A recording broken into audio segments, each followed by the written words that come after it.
오늘 아침을 여는 말씀은 시편 24편 1절부터 6절까지의 말씀입니다.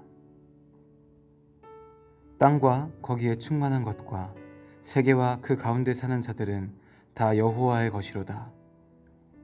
여호와께서 그 터를 바다 위에 세우시며 강들 위에 건설하셨도다. 여호와의 산에 오를 자가 누구며 그의 거룩한 곳에 설 자가 누구인가? 곧 손이 깨끗하며 마음이 청결하며 뜻을 허탄한 데에 두지 아니하며 거짓 맹세하지 아니하는 자로다.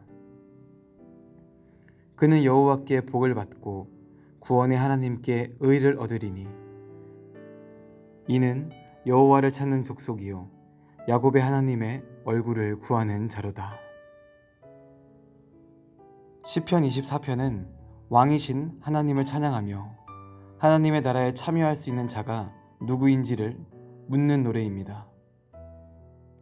오늘 시편 24편을 묵상하시면서 온 세상의 주인 되신 하나님의 위엄을 기억하고 하나님의 백성으로 살아가기로 결단하는 신앙이 성도 여러분들께 있기를 소망합니다. 시편 24편 1절부터 2절까지의 말씀은 하나님께서 이 세상의 주인이시며 창조주이심을 고백하고 있습니다. 특별히 2절의 말씀을 함께 보겠습니다. 여호와께서 그 터를 바다 위에 세우시며 강들 위에 건설하셨도다. 시편 24편에서 바다와 강은 일반적인 의미로 사용되지 않습니다. 이 바다와 강은 혼돈의 세력을 의미합니다.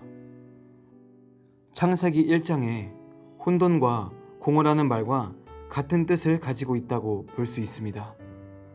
시편 24편은 하나님께서 혼돈 위에 터를 세우시고 건설하셨다고 고백합니다.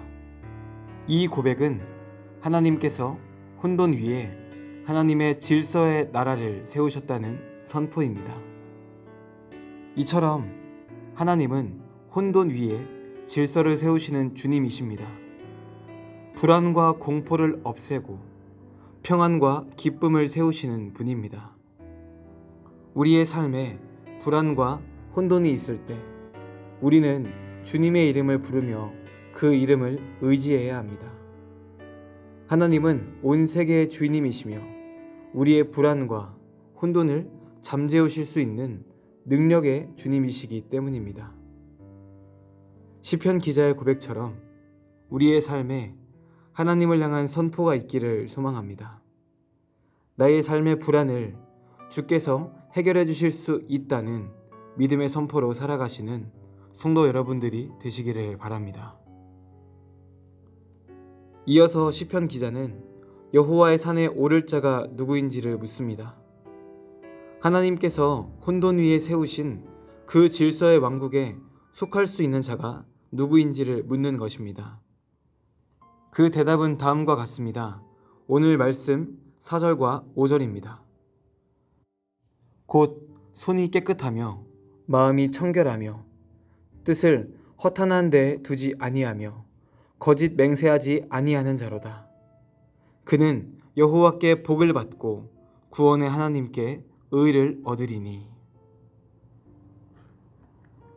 손이 깨끗하다는 것은 행동이 정결하다는 뜻입니다.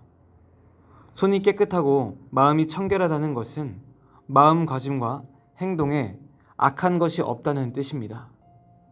또한 뜻을 허탄한 데 두지 않는다는 것은 무익한 것에 뜻을 두지 않는다는 뜻입니다. 이처럼 하나님의 나라에 참여할 수 있는 자는 몸과 마음에 악함이 없고 자신에게 유익하지 않은 것을 생각하지 않는 사람입니다.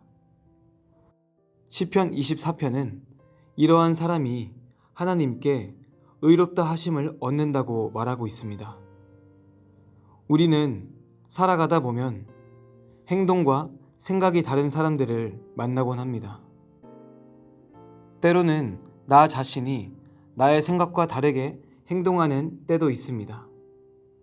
하지만 하나님께서 바라시는 모습은 겉과 속이 다른 표리부동한 모습이 아닙니다.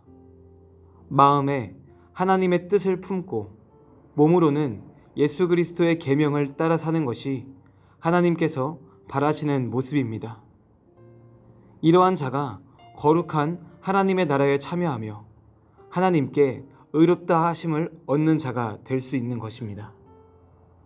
시편 24편은 우리에게 두 가지 사실을 알려주고 있습니다.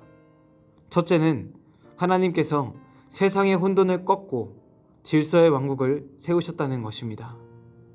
두 번째는 그 나라에 참여하려면 몸과 마음에 하나님의 뜻을 품고 살아야 한다는 것입니다. 오늘 우리의 삶이 말씀 앞에서 부끄럽지 않기를 소망합니다. 하나님 나라의 백성에 걸맞게 하나님의 뜻을 마음에 품고 그리스도를 닮은 생활로 오늘 하루를 살아가시기 바랍니다. 우리가 이러한 삶을 살아갈 때 세상의 사람들은 우리를 통해 하나님의 다스리심을 보게 될 것입니다.